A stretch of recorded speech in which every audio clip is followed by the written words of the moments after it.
फैसलाबाद में traffic warden की खातून पर तशद्दुद की वीडियो वायरल हो गई। डीआईजी जेल खाना जात के दफ्तर के मरकजी दरवाजे पर खड़ा होना खातून का जुर्म बन गया। फुटेज में ट्रैफिक वार्डन को खातून पर लकड़ी से तशद्दुद करते देखा जा सकता है।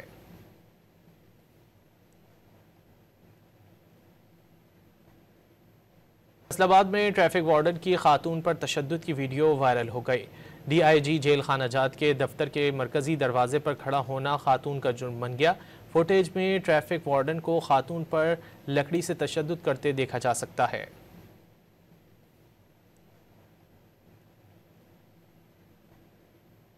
फैसलाबाद में ट्रैफिक वार्डन की खातून पर तशद्दुद की वीडियो वायरल हो गई।